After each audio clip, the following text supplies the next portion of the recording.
Hello दोस्तों, आप सभी का ऑल अबाउट सोशियस में स्वागत है। और ये समाजशास्त्र की इग्नू सीरीज है। और जैसा कि आप सभी को पता है कि इसमें अभी हम लोग ESO 1-1 को डिस्कस कर रहे हैं।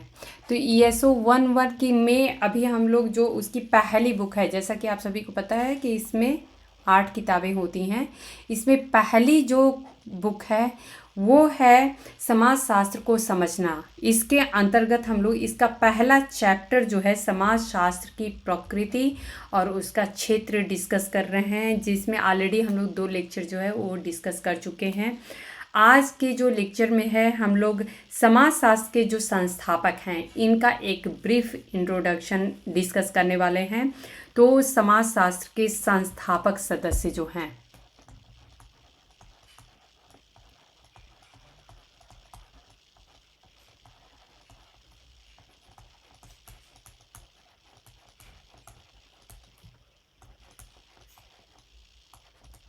इसमें सबसे पहला नाम जो है वो किसका आता है?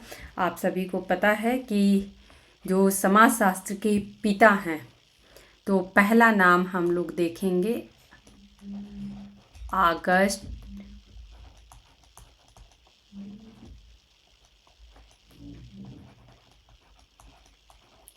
काम्टे का। तो अगस्त काम्टे का अगर हम लोग जीवन काल का हम बात करें तो आप सभी को पता है कि 1798 से 1857 तक रहा है।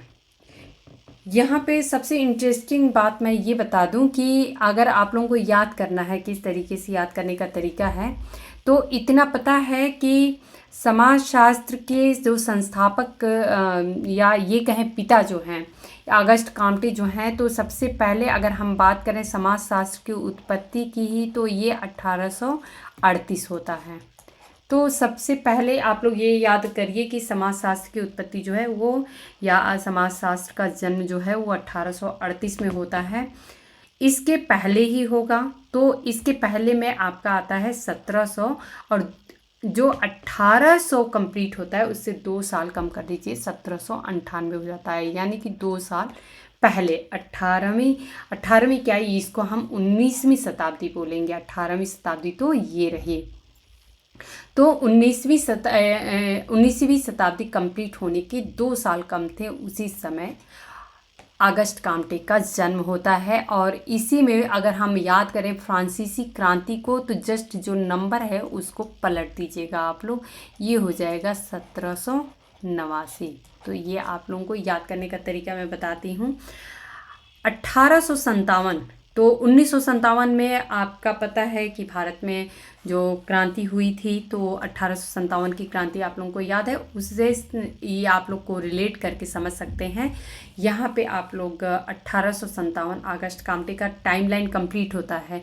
और यहीं से जस्ट 1857 के बाद क्या आता है, 1858 से एमाइल तुर्खीम का टाइमलाइन स्टार्ट होता है। तो ये आप लोग को रिलेट करके याद कर सकते हैं। ठीक है, ओके। सबसे पहले अगस्त काम्टे के बारे में हम लोग समझते हैं।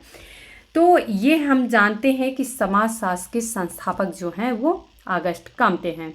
वो पहले व्यक्ति थे जिन्होंने समाजशास्त्र शब्द का प्रयोग किया था। उन्होंने समाज में एक ऐसे नए विज्ञान का निर्माण करने के लिए प्रयत्न किए जो न केवल मानवता के भूतकाल की व्याख्या कर सकता है, बल्कि उसके भावी स्वरूप की भी भविष्यवाणी कर सकता है। तो हम अगर वो ऐसा चाहते थे कि जो मान लेते हैं आज हम यहाँ खड़े हैं, तो इसके पहले का समाज कैसा रहा, उसका क्या पैटर्न रहा, और उसी के आधार पे अगर हम देखें तो हमारा जो भविष्य है ये जो है वो कैसा रहेगा, उसकी भी भविष्यवाणी करने में हम सक्षम रह सकें। इसके लिए समाजशास्त्र की उत्पत्ति के बारे में इनका विचार आता है।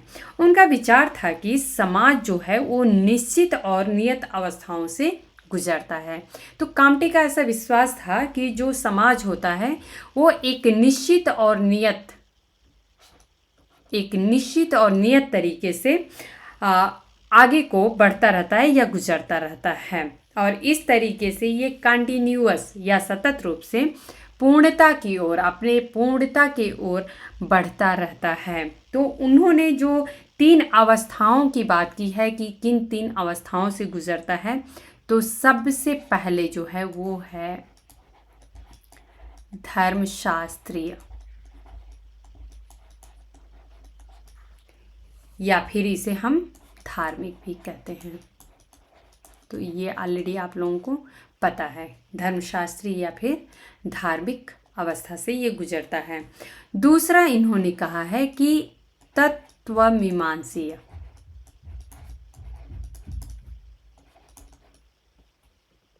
अब तत्वमीमांसीय का अर्थ क्या होता है, ये अगर आप लोग जान गए तो आप लोगों को काफ़ी आसानी हो जाएगा।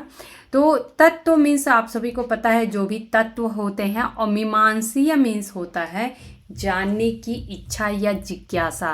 तो जब हम तत्वों के बारे में जानना सीख गए, या हम ये कहें कि प्रकृति के बारे में जानना सीख गए, तो ये हमारा स्टेज आता है, और इसी को हम दार्शनिक भी कहते हैं।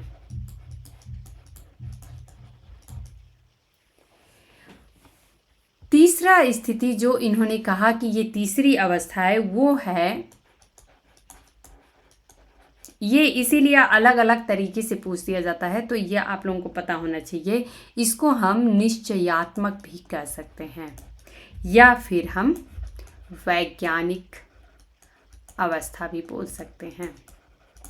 तो ये 3 अवस्थाओं की बात जो है वो कामटे करते हैं। पहला धर्म शास्त्रीय या धार्मिक अवस्था थी, तत्वमीमांसी अवस्था नेक्स्ट आती है, और निश्चयात्मक, यहाँ पे कोई छूट गया है, या फिर वैज्ञानिक अवस्था। तो पहली अवस्था में लोगों का विचार था कि सभी प्राकृतिक घटनाओं का कारण जो है वो अलौकिक ताकतें होती हैं, जो कि धर्मशास्त्रीय अवस्था में हमें देखने को मिलता है कि यदि कोई भी घटना घट रही है तो इसके पीछे कोई अलौकिक शक्ति है, जो कि हम सबसे परे है, हमें नहीं समझ में आता है कि वो आखिर में कौन है। तो उनके कारण जो भी प्राकृतिक घटनाएं घटती हैं वो घटती हैं। वहीं पे दूसरी अवस्था की यदि बात करें, तत्वमीमांसी अवस्था की, तो इसमें धार्मिक अथवा धर्मनिरपेक्ष स्वरूप की अदृश्य शक्तियों को ज्ञान का स्रोत समझा गया। ऐसा माना गया कि जो ये धार्मिक या धर्म निरपेक्ष स्वरूप की अदृश्य शक्तियां हैं, यही हमारे ज्ञान का स्रोत हैं। यानी कि जैसे कि हम उसको प्रकृति में ढूंढने की कोशिश करने लगे कि आखिर में ये चीज़ें हो रही हैं तो क्यों हो रही हैं, जिसको हम अलौकिक समझ रहे थे उसको अभी हम को रिलेट करके समझने लगे कि हाँ, जैसे कि आप लोग मान सकते हैं इस स्थिति में जो आता है कि हम पीपल की पूजा करते हैं, या फिर सूर्य देवता की पूजा करते हैं, या फिर अलग अलग वायु देवता, अग्नि देवता की पूजा करते हैं। तो ये हम देखेंगे कि वायु जो है या फिर अग्नि जो है, ये हमारे लिए, हमारे जीवन के लिए बहुत ज़्यादा महत्वपूर्ण है। तो उसको हम लोग अपने से कोरिलेट करके देखते हैं, समझते हैं, और उसको महत्व देते हैं, या उसके बारे में ज्ञान अर्जित करने की कोशिश करते हैं। तीसरी अवस्था जो होती है वो है निश्चयात्मक या वैज्ञानिक अवस्था, और इसमें माना गया कि जो वैज्ञानिक कानून प्राकृतिक जगत और सामाजिक जगत दोनों को निर्धारण करते हैं। तो जो वैज्ञानिक कानून होता है, यानी कि जो वैज्ञानिकता है, हमें साइंटिफिकली, हम किसी भी चीज़ को साइंटिफिकली सोचने की कोशिश करते हैं। तो जो प्राकृतिक जगत होता है और जो सामाजिक जगत होता है, जो अभी जैसे हम प्रकृति से संबंधित जो भी हम तत्वों की बात करें, या फिर हम अपने समाज से संबंधित जो भी तत्वों की बात करें, तो इन दोनों को कंट्रोल करने का काम जो है वो साइंस करता है। तो ये बात ऑगस्ट काम्टे कहते हैं। अच्छा, यहाँ पे काम्टे का 2 और पॉइंट्स निकल के आता है। इन्होंने 2 मुख्य क्षेत्रों का भी जिक्र किया है, जिसमें से एक जो है वो स्थैतिकी, पहला जो है वो स्थैतिकी है। 1 मिनट, मैं इसको थोड़ा हटा देती हूँ। ये सब ऑलरेडी आप लोगों को पता है, बट जस्ट हम लोग डिस्कशन कर रहे हैं। तो पहली जो यहाँ पे बात हो रही है क्षेत्रों की, तो इन्होंने 2 क्षेत्रों की बात की है और इसमें पहला जो है इन्होंने स्थैतिकी, सामाजिक स्थैतिकी की बात करते हैं और जो दूसरा है ये सामाजिक गतिकी की बात करते हैं। अब स्थैतिकी को आप लोग ये भी ध्यान रखिएगा कि इग्नू की जो बुक है इसमें सामाजिक सांख्यिकी भी कहा गया है। तो अगर ऐसा कुछ टर्म आ जाए तो आप लोग सोचेंगे कि अरे ये तो हमने कभी सुना ही नहीं था, इससे कहाँ हम कामटे को कोरिलेट करके और समझ सकते हैं। तो ये जो है ये सामाजिक स्थैतिकी या सामाजिक सांख्यिकी जो है वो एक ही टर्म है, इसलिए आप लोग कंफ्यूज नहीं होइएगा। और इसका संबंध जो है वो सामाजिक जीवन और व्यवहार के स्वरूपों के अंतर्गत आता है या इससे संबंधित है। तो जैसे कि इसमें क्या क्या आता है, यहाँ पे मैं लिख देती हूँ। परिवार है, कोई भी संगठन हम मान सकते हैं जो कि राजनीतिक संगठन है, व्यावसायिक संगठन है या धार्मिक संगठन है या आर्थिक संगठन है, तो ये सारी संस्था होती हैं। तो ये सभी के सभी जो होते हैं वो हमारे स्थैतिकी में आते हैं। वहीं पे इन्होंने दूसरा क्षेत्र जो है वो सामाजिक गतिकी की कही है और इसमें इन्होंने कहा कि ये वह सामाजिक प्रणाली है कि जिसमें परिवर्तन के अध्ययन पर बल दिया गया है कि आखिर में हमें समाज में, आप लोग समझने की कोशिश करिए क्या है। 2 पॉइंट दिखाई देते हैं कि एक तो समाज जो है वो अस्तित्व में बना हुआ भी है, समाज है, ये पहले भी समाज था, आज भी समाज है और कल भी रहेगा। तो इस जो बना हुआ है ये आखिर में किस वजह से बना हुआ है, ये हमारा परिवार है, जो भी संगठन है या जो भी संस्थाएं हैं इनके कारण बना हुआ है, क्योंकि ये कल भी थी, आज भी हैं, कल भी रहेंगी, बस थोड़ा स्वरूप बदल सकता है, लेकिन ये समाज को एग्जिस्ट करती हैं। तो इसके लिए हम इसका अध्ययन जो है वो स्थैतिकी के अंतर्गत करेंगे। वहीं पे कामटे ये भी देखते हैं कि समाज में परिवर्तन भी तो होते हैं, आखिर में जो परिवर्तन होते हैं उनको हम कैसे अध्ययन करेंगे। तो उसके लिए इन्होंने कहा कि दूसरा क्षेत्र जो है वो सामाजिक गतिकी है, जो कि जो सामाजिक प्रणाली है, जो सोशल सिस्टम है, इसमें किस तरीके से चेंजेस होते हैं इस पे अध्ययन करने की ज़रूरत है। तो इसको हम सामाजिक गतिकी के अंतर्गत अध्ययन करेंगे। कामटे का ही ये कथन है कि समाजशास्त्र जो है वो सभी विज्ञानों की रानी है। तो यहाँ पे ऑगस्ट कामटे के बारे में हम लोग एक ब्रीफ डिस्कशन किए, वहीं पे हम लोग एबाइल दुर्खिम को देख लेते हैं। तो जो नेक्स्ट थिंकर हैं वो हैं दुर्खिम। ओके, दुर्खिम का ऑलरेडी मैं आप लोगों को बता चुकी हूँ कि 1858 से इनका शुरू होता है और फ्रांसीसी क्रांति, यदि आप लोगों को फ्रांसीसी कह रहे हैं, रूस की क्रांति यदि आप लोगों को याद हो तो आप लोग को रिलेट कर सकते हैं। 1917 में रूस की क्रांति हुई थी और ये इनका जो टाइम लाइन है वो 1858 से 1917 तक है। ओके, इनके बारे में हम लोग देखते हैं कि इग्नू की बुक में क्या लिखा गया है, तो उसको हम लोग समझते जाएंगे। दुर्खिम भी समाजशास्त्र को एक वैज्ञानिक विषय के रूप में स्वीकार करते हैं। उन्होंने समाजशास्त्रीय पद्धति के नियम दिए हैं। तो जो आप लोगों को पता है इनकी इम्पॉर्टेंट बुक है रूल्स ऑफ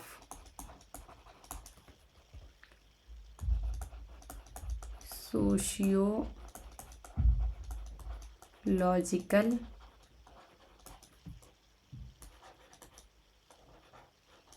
मेथड। तो ये एक इनकी इम्पॉर्टेंट बुक है जिसमें इन्होंने समाजशास्त्रीय पद्धति कैसे होनी चाहिए उसके लिए कुछ नियम की बात करते हैं। दुर्खिम के अनुसार सामाजिक एकात्मकता मानव जीवन का एक मुख्य सिद्धांत है। तो सामाजिक एकात्मकता की बात ये करते हैं। उन्होंने 2 प्रकार की एकात्मकताओं की बात की है, जिसमें कि पहली जो है वो, अगर हम एकात्मकता की बात करें, सामाजिक एकात्मकता, तो इसमें सबसे पहला जो आता है वो आता है यांत्रिक, और दूसरा जो होता है वो होता है सावयवी।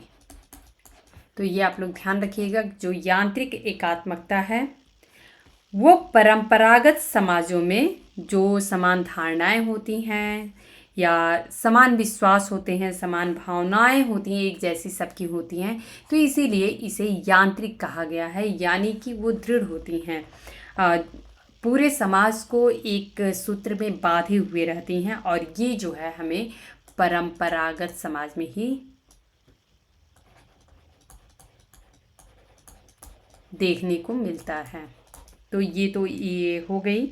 बाकी बात करें सावयवी या जैविक एकता की, बात करते हैं। ये यहाँ पे आप लोग ध्यान दीजिएगा, जैविक एकता भी इसे कहते हैं।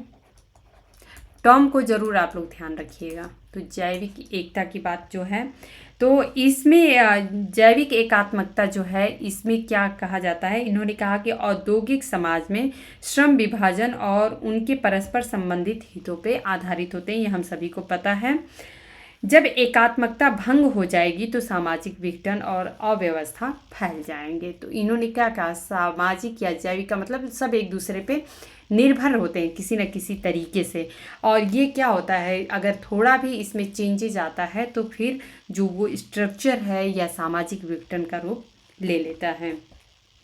उन्होंने समाजशास्त्र को व्यापक विषयों से संबंधित बताया, जिसमें धर्म, ज्ञान, कानून, शिक्षा तथा अपराध का समाजशास्त्र और आर्थिक समाजशास्त्र एवं कला तथा सौंदर्य शास्त्र का समाजशास्त्र शामिल है। तो इन्होंने विभिन्न विषयों पे अपना एक ब्रॉड एरिया में इनका स्टडी रहा है। तो जिसमें कि मैं आप लोगों को यहाँ पे लिख देती हूँ, धर्म, कानून, शिक्षा का समाजशास्त्र, ये आप लोग लिखते जाइएगा, मैं बस इतना ही लिख रही हूँ। अपराध का समाजशास्त्र, आर्थिक समाजशास्त्र, कला एवं सौंदर्य का समाजशास्त्र। तो कला एवं सौंदर्य का समाजशास्त्र, तो ये सब शामिल है। दुर्खिम की एक महत्वपूर्ण संकल्पना है सोशल फैक्ट का। तो आप सभी को पता है कि दुर्खिम ने सोशल फैक्ट का कॉन्सेप्ट दिया है, या जिसे हम हिंदी में सामाजिक तथ्य कहते हैं। उन्होंने कहा था कि सामाजिक तथ्य जो होता है वो व्यक्ति के लिए हालांकि बाहरी तथ्य है, उससे बाहर का है, किंतु व्यक्ति के व्यवहार पर उसका प्रभाव पड़ता है। जैसे कि अभी कोई बड़ा बुजुर्ग हमारे पहचान का है और वो हमारे सामने से गुजर रहा है, तो हमें न चाहते हुए भी उसे नमस्कार प्रणाम करना पड़ेगा। यही सोशल फैक्ट है, क्योंकि उन्होंने कहा नहीं कि आप मुझे नमस्ते करो, लेकिन हमारे ये हमसे अंदर नहीं है, लेकिन हम जो समाज में रहते हैं, जिस समाज से सीखे हैं, उसमें ये है कि हमें किसी बड़े को देख के नमस्कार या प्रणाम करना चाहिए।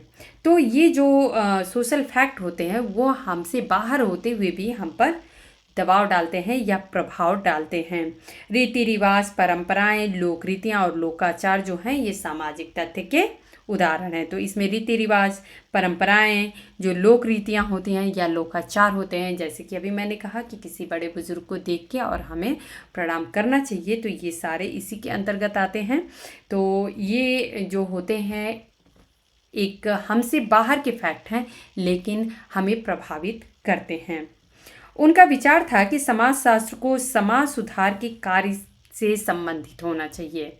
तो एमिल दुर्खिम ऐसा मानते थे कि जो समाजशास्त्र है इसको समाज सुधार का जो कार्य है इससे संबंधित होना चाहिए। उनके अनुसार समाज अपने आप में एक वास्तविकता है और यह उसके जो छोटे छोटे हिस्से होते हैं, जैसे ये समाज है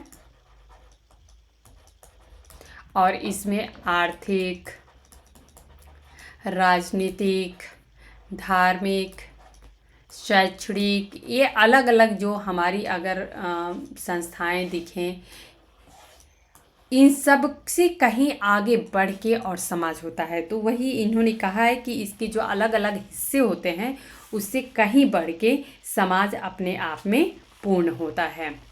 यहाँ पे अब नेक्स्ट हम लोग देखेंगे मैक्स वेबर को। तो नेक्स्ट पेज पे मैं ले लेती हूँ। तीसरे थिंकर हैं ये।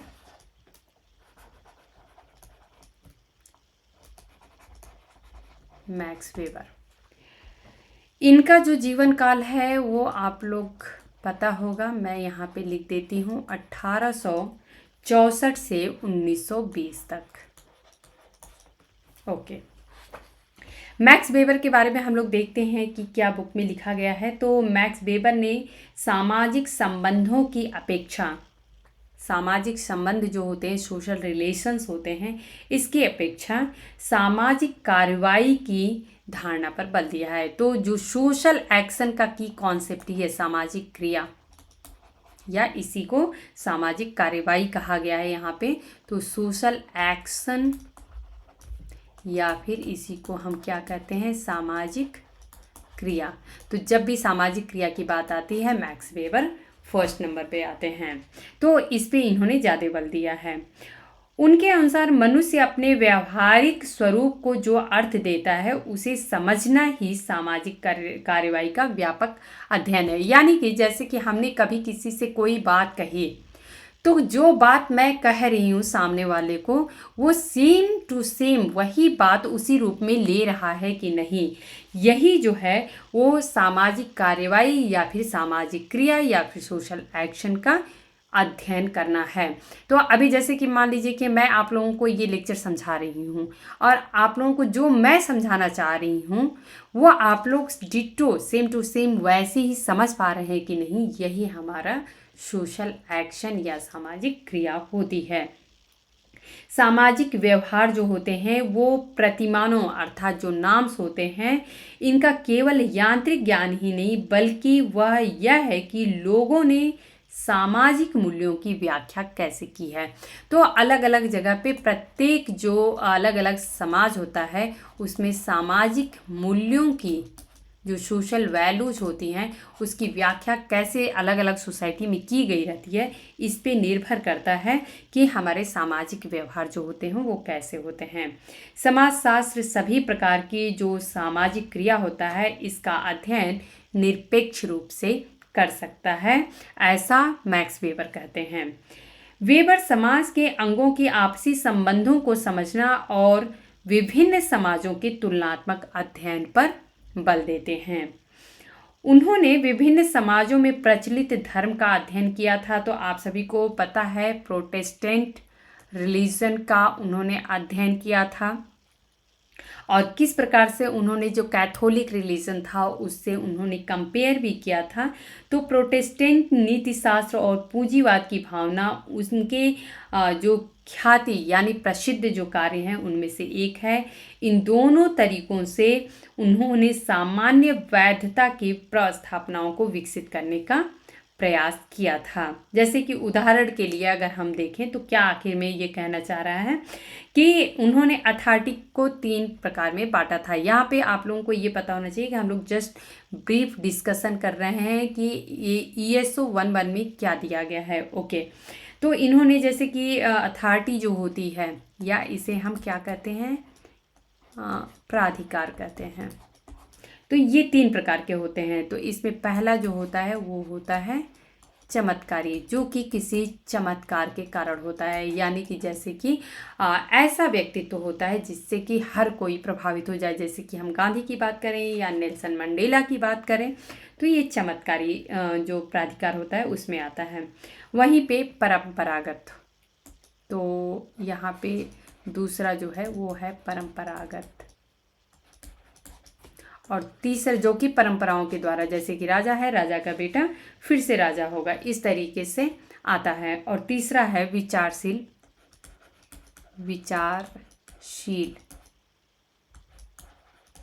प्राधिकार। तो ये इसमें जो होता है आप सभी को पता है लीगल वे से जो होता है वो हमारा विचारशील के अंतर्गत आता है। ओके, नेक्स्ट हम लोग कार्ल मार्क्स को देखेंगे। कार्ल मार्क्स के बारे में यहाँ पे क्या बताया गया है। तो नेक्स्ट थिंकर जो है वो कार्ल मार्क्स हैं। 1 मिनट।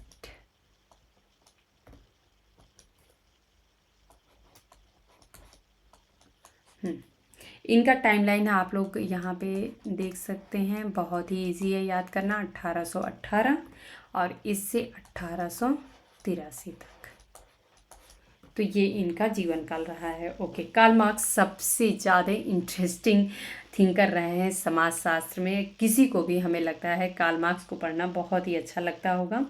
हालांकि कार्ल मार्क्स ने अपने आप को समाजशास्त्री कभी नहीं माना था, किंतु उनके विचारों से समाज की प्रकृति, खास तौर से इस बात से कि संघर्ष किस प्रकार से पैदा होता है। तो जैसा कि आप सभी को पता है कि कार्ल मार्क्स पे ही मार्क्सिस्ट विचारधारा की उत्पत्ति होती है, जो कि देखता है कि समाज में अगर संघर्ष होता है तो उसके पीछे रीज़न क्या होता है, इसको समझने में सहायता मिलती है। मार्क्स के अनुसार, मार्क्स ने कहा है, ये आप लोग ध्यान रखिएगा, न हो तो आप लोग नोट भी कर लीजिएगा, कि साम्यवाद से पूर्व समाजों का समस्त इतिहास वर्गों का और वर्ग संघर्ष का इतिहास रहा है। तो ये बार बार एग्जाम में पूछा भी गया है। समाज अत्याचारियों और अत्याचारग्रस्त लोगों, स्वामियों और दासों में, भूस्वामियों और खिदमतगारों में बटा हुआ होता है। यानी ये कहते हैं कोई भी जो समाज होता है वो हमें दो पार्ट में नज़र आता है। समाज का एक हिस्सा इधर नज़र आता है और दूसरा हिस्सा जो है वो इधर नज़र आता है। ओके, आज के युग में हम इन्हें पूंजीवादी और कामगारों में बंटना कह सकते हैं।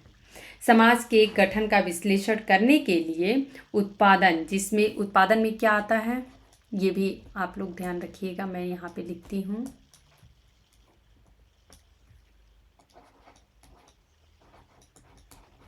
उत्पादन, तो उत्पादन में क्या क्या आता है, पूंजी होती है, बिना पूंजी के हम उत्पादन सोच ही नहीं सकते हैं। साथ में हमें श्रम भी चाहिए और इसके लिए संगठन भी चाहिए, तो ये उत्पादन हो जाता है। तो उत्पादन की जो शक्तियाँ होती हैं और उत्पादन के संबंध को समझना जरूरी होता है। तो उत्पादन की ये शक्तियाँ और उत्पादन के संबंध में क्या होता है, जो कि हमें किस तरीके से जो पूंजीपति वर्ग है या जो कामगार लोग हैं उनमें आपस में क्या रिलेशंस होते हैं उसको समझना जरूरी होता है। उत्पादन की शक्तियों और उनके बीच विरोधाभास के कारण वर्ग संघर्ष जो होता है उत्पन्न होता है। तो एक बहुत ही सिंपल सा यदि एग्जाम्पल हम देखें तो आज जो साइंस और टेक्नोलॉजी इतनी ज़्यादा डेवलप हो चुकी है, तो हमें ये देखने को मिलेगा कि जो पहले के लोग काम कर रहे थे, जैसे कि अभी मान लेते हैं कि एक बहुत ही सिंपल सा एग्जाम्पल कि जो मोची एक होता था जो कि जूते चप्पल बनाता था, आज टेक्नोलॉजी इतनी ज़्यादा डेवलप हो गई है कि फैक्ट्री में बड़े लेवल पे जूते चप्पल जो होते हैं मैन्युफैक्चर होते हैं। तो ये जो मोची है इसको तो उतनी ज़्यादा टेक्नोलॉजी की नॉलेज नहीं है, इसका दुकान जो है वो ठप पड़ गया। वहीं पे अगर बहुत ही हमारे आसपास की घटनाओं को देखें तो हम ये देखेंगे जो बड़े बड़े मॉल जो खुल रहे हैं, शॉपिंग मॉल्स, तो इससे हम देखेंगे कि लोग मॉल में जाते हैं, वहाँ पे ज़रूरत की सारी चीज़ें जो होती हैं अवेलेबल होती हैं, चाहे वो फैशन से रिलेटेड हों, चाहे खाने पीने की चीज़ें हों, चाहे हमारे कपड़े के हो, चाहे कुछ भी हो, हर एक चीज़ वहाँ पे मिलती है हमारी ज़रूरत की। तो लोग मॉल में जाते हैं, एक पॉइंट पे बहुत सारी दुकानें होती हैं, वहाँ घूमते हैं, इंजॉय भी करते हैं और सामान खरीद के वापस घर आ जाते हैं। वहीं पे हम देखें तो जो छोटी छोटी दुकानें अलग अलग तरीके की जो खुली हुई रहती थी, जहाँ पे आप लोग देखेंगे अक्सर करके लोग जाते थे, त्योहारों पे भीड़ दिखता था, लेकिन अब वो भीड़ जो है वो मॉल में जाके सिमट गई है और दुकानें जो हैं वो बर्बाद होने लगी हैं, या ये कहें कि ऑलमोस्ट ठप हो चुकी हैं। तो ये हमें देखने को मिलेगा कि किस प्रकार से साइंस एंड टेक्नोलॉजी से आगे बढ़ती हुई चीज़ें जो पीछे के लोग होते हैं या जिन्हें उतनी ज़्यादा इसके बारे में जानकारी नहीं है उनसे पीछे रह जाते हैं। ओके, तो ये मानते हैं कि जो उत्पादन की शक्तियां हैं और उनके बीच विरोधाभास जो होता है उसके कारण वर्ग संघर्ष उत्पन्न होता है। उनके अनुसार प्रत्येक समाज, इन्होंने कहा कि प्रत्येक समाज जो होता है वो कालांतर में आंतरिक संघर्ष और विरोधाभास के कारणों से समाप्त हो जाता है और उसका स्थान एक उन्नत समाज ले लेता है। तो इन्होंने, आप लोगों को पता होगा कि 5 समाजों की बात भी इन्होंने की है, प्रिमिटिव सोसाइटी से स्टार्ट करके ये जो आज की आधुनिक समाज है उसकी तक बातें इन्होंने की है, तो पूंजीपति समाज तक। तो यहाँ पे आप लोग देखेंगे कि उनका ऐसा मानना है कि एक समाज में कुछ कन्फ्लिक्ट होता है।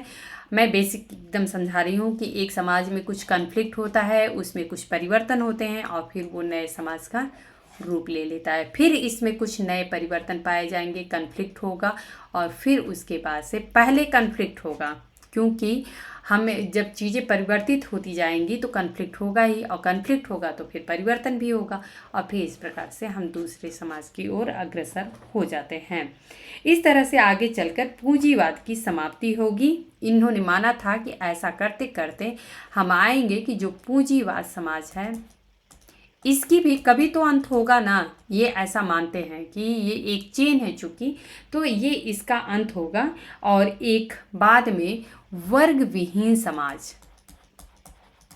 उन्होंने कहा कि वर्ग विहीन समाज की उत्पत्ति होगी, यानी अस्तित्व में आएगा और जिसमें कि संघर्ष या शोषण या विरक्तता यानी कि एलिनेशन या अपने आप से ही जो एक ये कहें कि अपने आप से हम दूर हो जाते हैं या अलगाव की जो प्रक्रिया होती है, ये ऐसा कुछ भी नहीं दिखाई देगा, इसका कोई भी स्थान नहीं होगा। ओके, नेक्स्ट थिंकर और एक हम लोग देख लेते हैं, ये हैं हर्बर्ट स्पेंसर।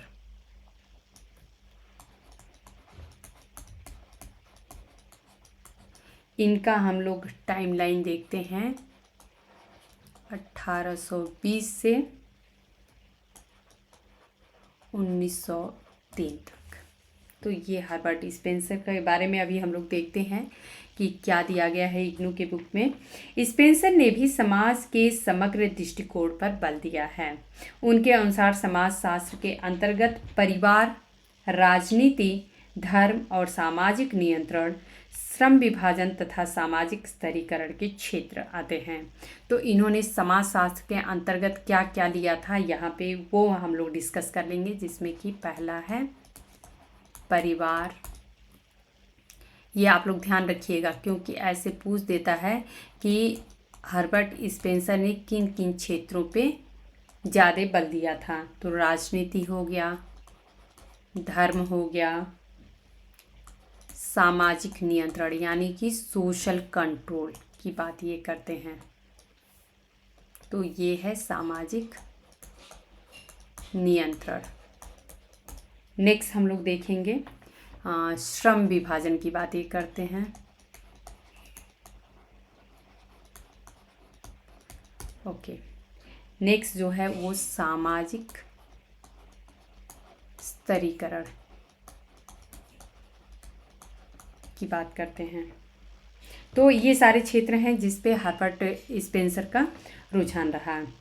उन्होंने समाज के अंगों के अध्ययन की अपेक्षा समग्र समाज के अध्ययन पर बल दिया है, जैसे कि एमएल डर्कहाइम ने दिया था। अलग अलग संस्थाओं के विभिन्न महत्वपूर्ण संबंध होते हैं। इन आपसी संबंधों के अध्ययन द्वारा ही हम समाज को समझ सकते हैं, ऐसा ये कहते हैं। उन्होंने बताया कि विभिन्न अंगों की परस्पर निर्भरता जो होती है वो प्रकार्यात्मक होती है। तो ये बहुत बार परीक्षाओं में पूछा भी गया है प्रकार्यात्मक पहलू के बारे में हर्बर्ट स्पेंसर के।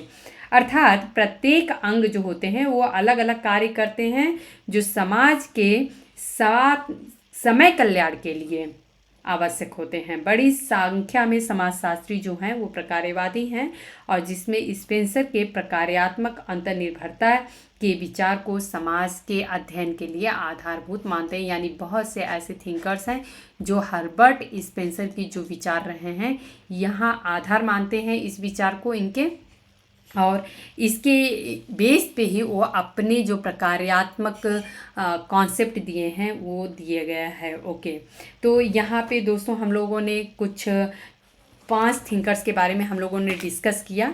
और नेक्स्ट लेक्चर में हम लोग और भी इससे संबंधित जो है, जैसे कि समाजशास्त्र और अन्य सामाजिक विज्ञानों में क्या संबंध है, उसके बारे में डिस्कस करेंगे। तो मिलते हैं नेक्स्ट लेक्चर में। धन्यवाद।